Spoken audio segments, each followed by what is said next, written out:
what is it like to be homosexual and Mormon today? Today. Yeah. So from your perspective, or even your qualification of those terms, even for you. Yeah. Well, I am active in a ward where right now I have some very close relationships, and people are very supportive, and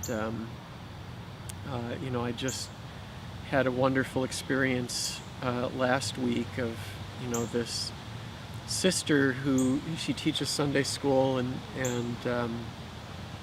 she shared a very sort of painful, intimate story from her own life during the Sunday school lesson, and afterwards said she hadn't expected to share that, but it just sort of came out, and I was talking to her and telling her how grateful I was for what she shared, and sort of how I could relate to that from my own experience as a gay man, and we just had this wonderful moment of sharing, and I felt very, very close to this sister, and we sang together during sacrament meeting, and worshiped together, and it was just a level of connection and intimacy that is as great as anything I've ever experienced at church. And I think that's fairly typical of what I'm experiencing now in my ward.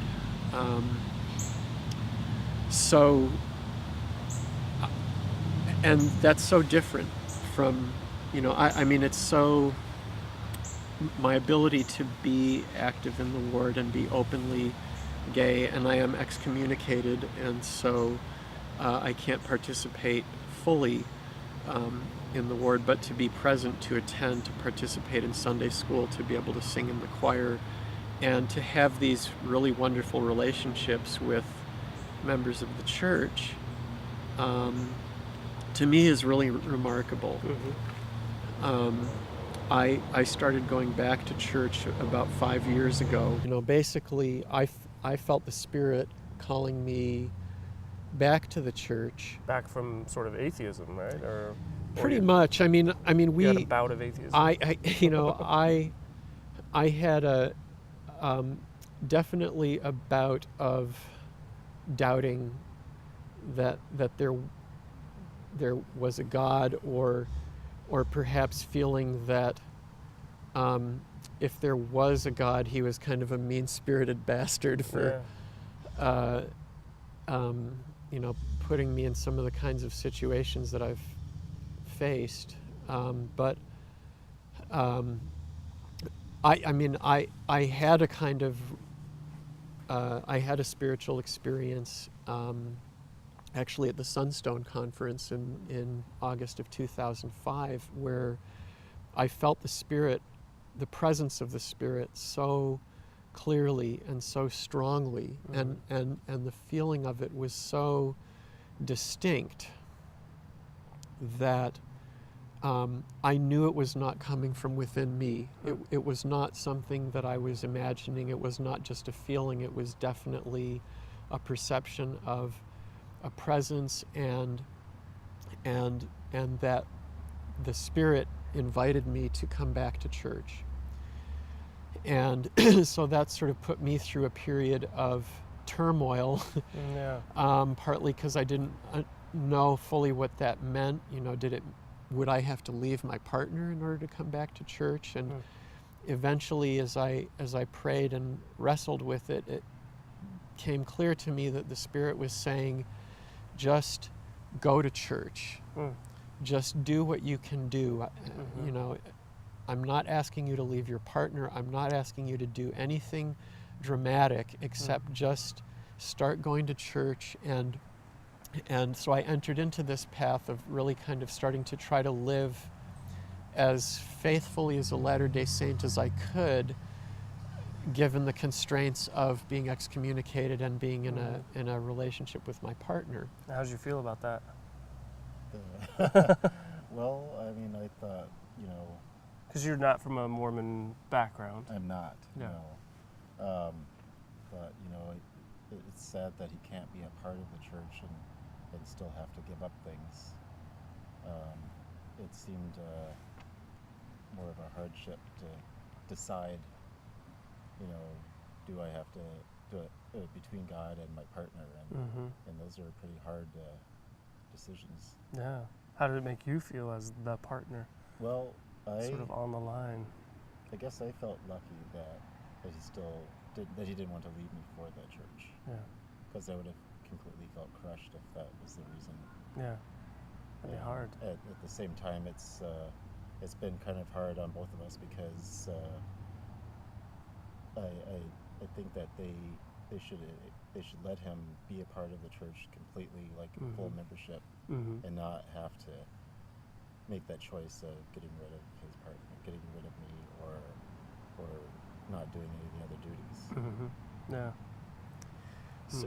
So and I realized that one of the things that I had to do was let go of the fact that I can't be a member in full standing, and I realized the fact that I can't be a fully baptized member of the church, it's not my bishop's fault. Right. It's not the fault of any member of my ward, because my bishop doesn't have the authority to make those decisions, and neither does any member of my ward, and they are good, loving people, and they're Latter-day Saints in every sense of that word, and if I could just let go of my anger about what had happened to me and my frustration about not being able to be a full member of the church, I could enjoy their fellowship, and I could do what I think the Spirit was calling me to come to the church to do, which is to learn and to grow, and I've received very specific and clear revelations telling me that, first of all, in the grand scheme of things, in the eternal scheme of things, I'm not going to be disadvantaged in any way by not being able to be a member. And I can use this time as a time of preparation. And there are many things, there are many virtues, there are many things that I need to learn, virtues that I need to develop, and things that I need to learn in order to accomplish the calling that the Lord has for me. And so I can use this time to benefit. Which is saying a lot. I mean, for obvious reasons. You would also have that perspective of, like you're saying, why go to a church that doesn't allow you full membership and full fellowship? And so you embody this anomaly for so many people, right? As you well, I don't have to tell you your experience of, you got maybe more ardent gay activists or many just other people just say, why would you go? We even have more a lot of friends that say that. Yeah. They ask that question all the time, and even Mormons sort of say, but why are you here? Because you're a gay man. Well, fortunately, this was actually amazing to me. When I first came back and I met with my bishop, and I told him my story, and he said, "You are the fulfillment of prophecy." And Wow. I said, "What do you mean?" Yeah. And he opened up that passage in the book of Joel that talks about how in the last days the Spirit of the Lord will be poured out on all flesh.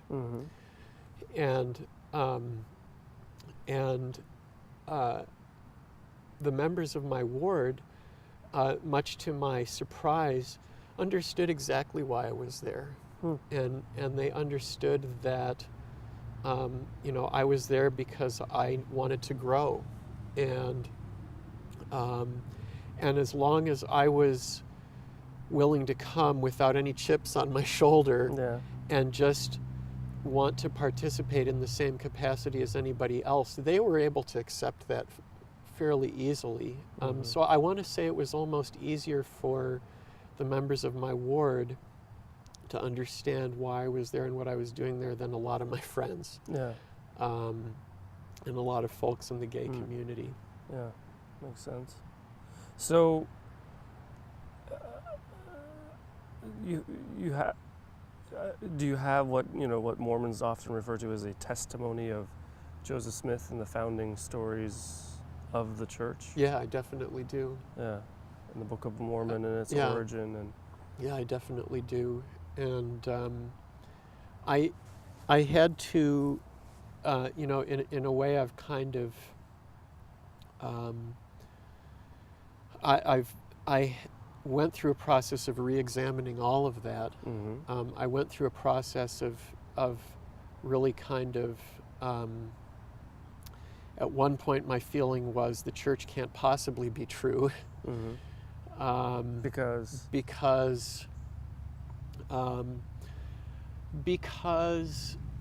the prophet and the leadership had no concept of their concept of homosexuality was completely wrong, and how could they be inspired? And then I sort of learned some of the more difficult aspects of LDS history, and I'm certainly aware of the historiographical issues around the Book of Mormon and everything else, and so I kind of had reached this point where I thought, it can't possibly be true, and yet now I was having this like very dramatic spiritual experience calling me back to the church. And I had this experience in August of 2005. I was wrestling and was arguing with the Spirit until about October of 2005, and that's when I started to go to church again.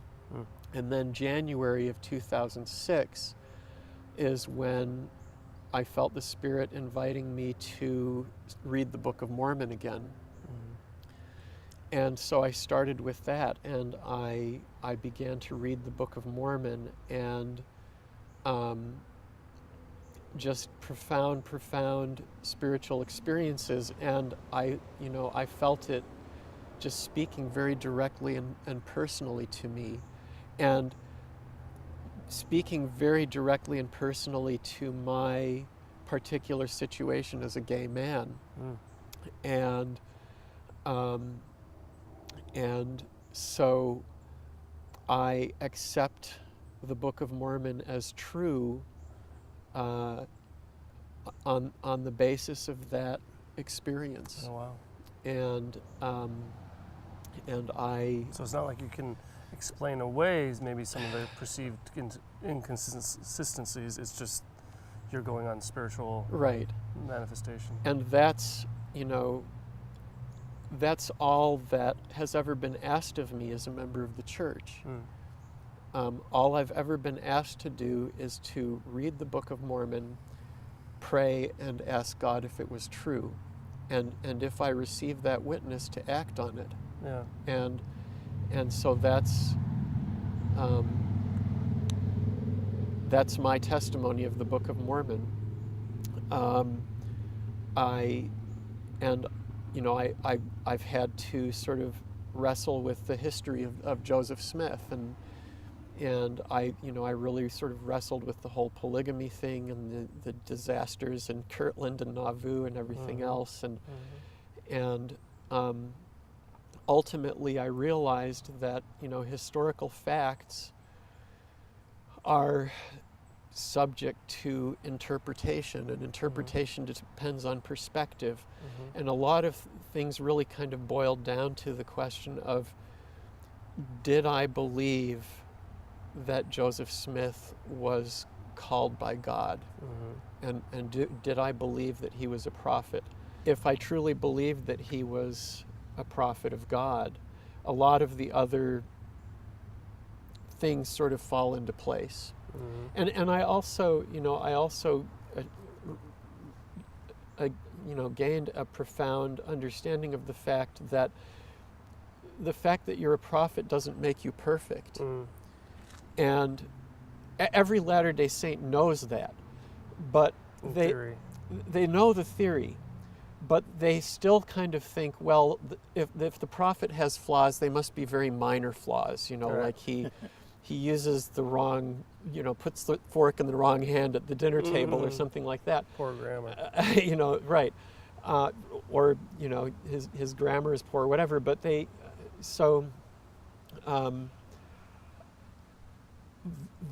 that's a really important and profound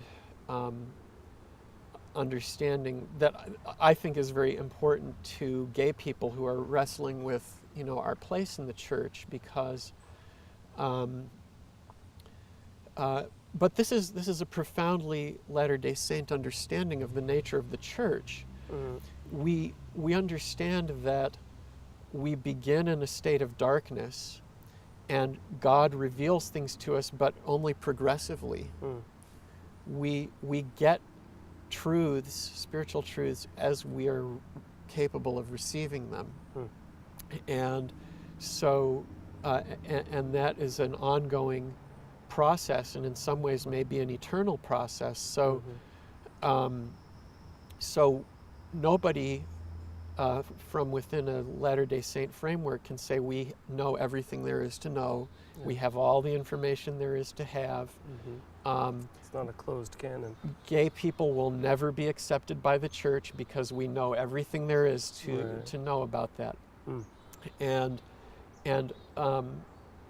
but if we accept that the church is composed of, from every level, from the prophet down to the newest member, the church is composed of people who are human, who have flaws, who have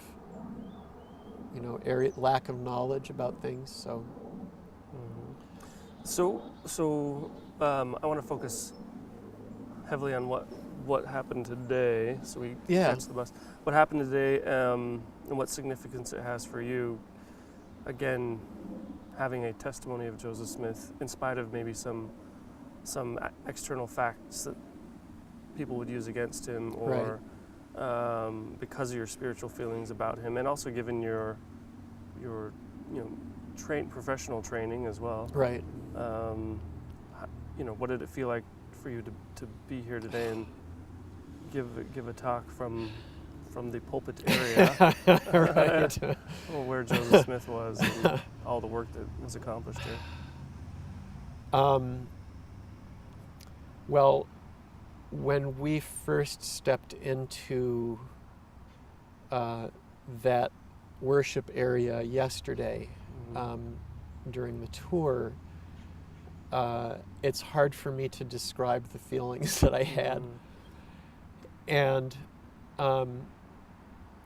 there were members of our group who were weeping, which to me was a remarkable thing, because here we are, gay and lesbian Mormons, many of whom are excommunicated and who have a very painful history with the church.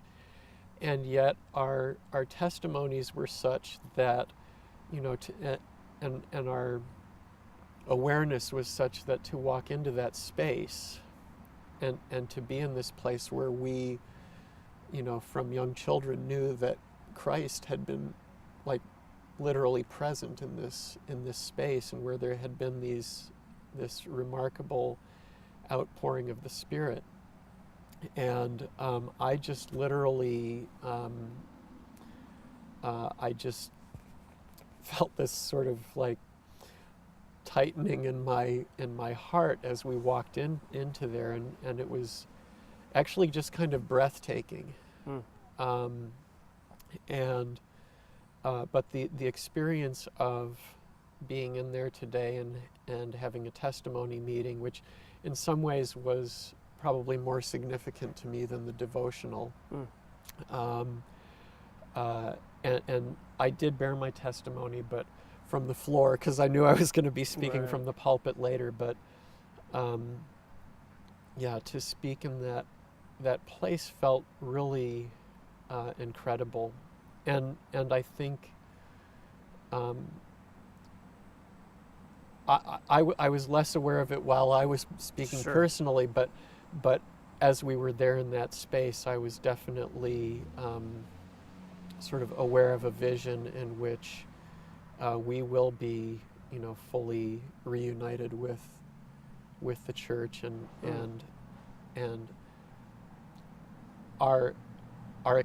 we are accepted by God as His children, and God knows and recognizes us, and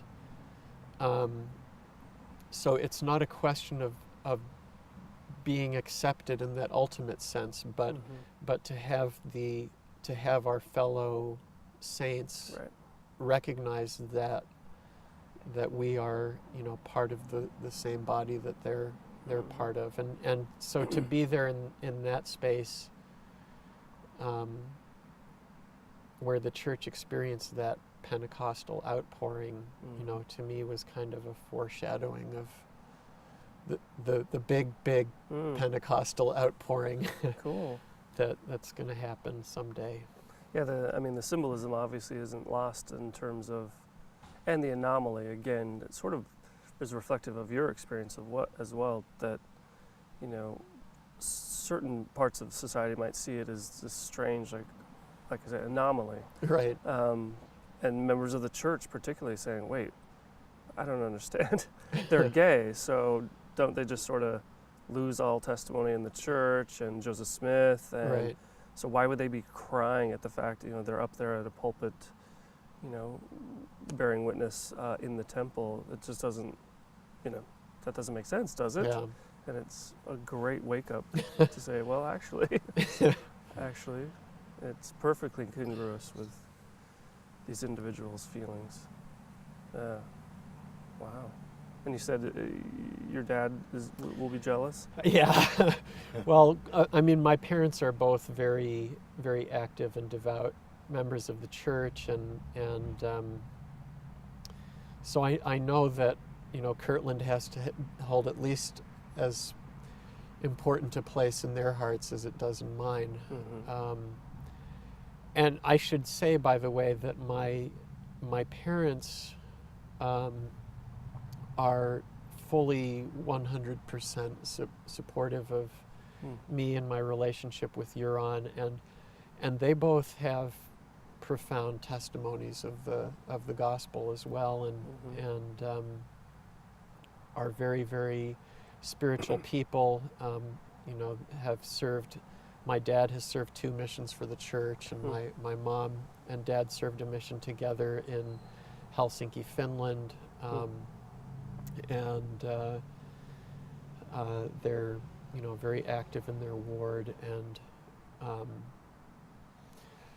but Goran and I were married in California in July of 2008, and the reason we got married in July as opposed to June was because when I called my parents and I said, we already had our sort of commitment ceremony, and we're just doing this for the legality of it. We want to be legally married, and I spiritually I felt this was something I needed to do too, and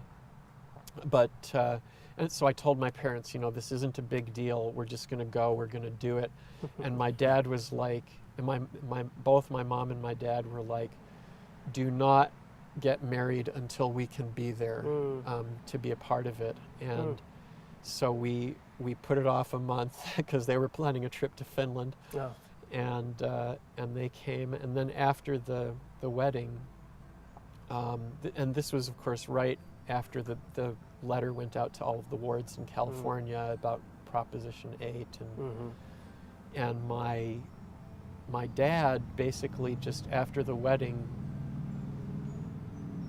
my dad took me aside and he said they just don't understand. Wow. That's all he had to say about it. We didn't really discuss it further than that. But he has told me on other occasions that he felt that this was just a matter of the brethren having a full and complete understanding of this issue, and that once they did, things would change. Right. Wow. Shall be interesting. Yeah. Yeah.